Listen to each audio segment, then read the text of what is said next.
Hello everyone, so this is about Virginia marking the 400th anniversary of slave ship arrival.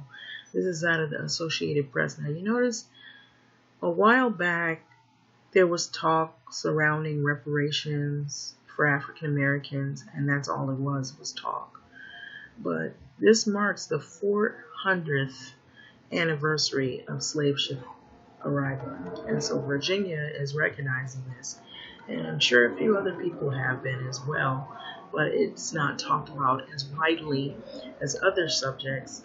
And so this is Terry E. Brown. He's the superintendent of Fort Monroe National Monument and poses next to a historical marker that signifies the spot of the first landing of African in America, Africans that came here 400 years ago at Fort Monroe in Hampton, Virginia on Thursday, August 15th. And so Hampton, Virginia, here, it says, Virginia Governor Ralph Northam announced Saturday a new state commission to review educational standards for teaching Black history in the state, as officials observe the arrival of the enslaved Africans to what is now Virginia's 400th years ago. And there's the marker, and I will show it. It's right here. And so you don't really see or hear as much coverage on issues like this. They sort of talk about it for a moment, and then they just want to like shove it under the rug. So Northam, who noted that we are a state that for too long has told a false story of ourselves, spoke at the 2019 African Landing commemorative ceremony in Hampton. So the event was part of the weekend of ceremonies that are unfolding in the backdrop of the rising white nationalism across the country and the lingering scandal surrounding Northam and a blackface photo that has been circulated. So Northam said he signed a directive to create the commission to review instructional practices, content, and resources currently used to teach African American history in the state. And so we often fail to draw the connecting lines from those past events to the present day, but to move forward, that is what we must do. Northam, a Democrat, said. And so we know that racism and discrimination aren't locked in the past. They weren't solved with civil rights acts, and they didn't just disappear, and they merely evolved. And that is true. So in February, Northam faced intense pressure to resign after a racist picture surfaced from the 1984 medical school yearbook page. He denied being in the picture, but admitted to wearing the blackface as a young man while portraying Michael Jackson at a dance party in the 1980s. So on Saturday, Northam said that he has met with people around the state over the past several months to listen to the views about inequities that still exist, prompting him to confront some painful truths. So among those truths was my own incomplete understanding regarding race and inequity. Okay, so Northam said, I have learned a great deal from those decisions, and I have more to learn. But I also learned that the more I know and the more I can do. And so the event was held at the Chesapeake Bay, where ships traded men and women from what is now Angola for supplies from English colonists. And so the landing in August of 1619 is considered a pivotal moment that presaged a system of race-based slavery.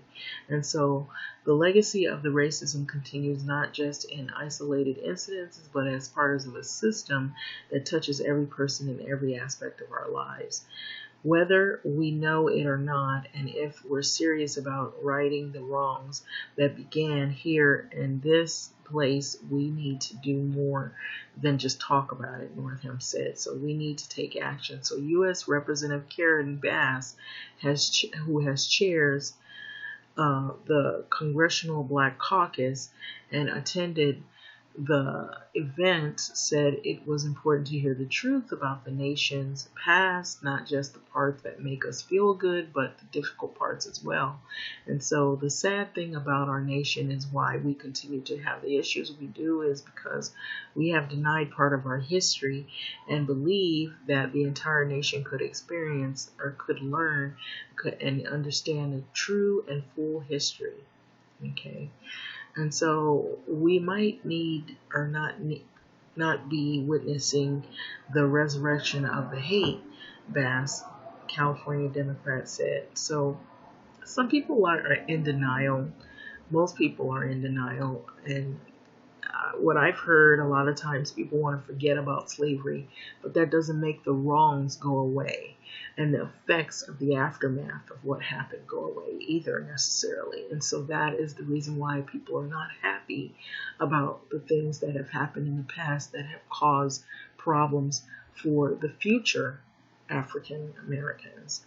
And so Saturdays, it goes on to say that Saturday's event, one of several commemorating of the arrival of a family that traces its roots for the Africans gathered at the cemetery Friday.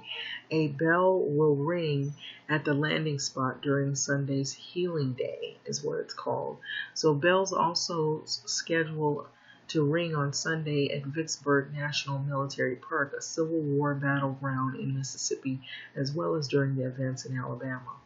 And so these things don't go away, and that's true. And so a lot of times people like to pretend like it's so old and we should forget about it, but it has affected African Americans to this day. What aftermath has gone down with the after effects of slavery has caused a lot of economic depression in the African American communities of people of color and people who have been left behind, whether it be in education and housing market, could have been in another place had there had not have been the systems that were put in place based on slavery. Even after slavery had ended, there were still other systems in place like Jim Crow. There was denial of housing, housing rights, denial of education and good schools and health care, and on down the list. And so those after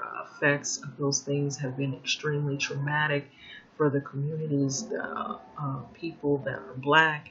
And so to this day, we still talk about those issues, how they have impacted people in negative ways, and how to resolve those issues. And then people who have come up out of the woodworks in some of the poorest neighborhoods to try to combat those issues, they've either been killed or somebody has looked up something on them to try to make them look like they're bad, or make them look like they're not trying to do anything to help the communities. But we've heard of those stories, how they've had people who have tried to be humanitarian and tried to find ways to save communities, even to this day, like in metropolitan cities where there's lots of gentrification going on.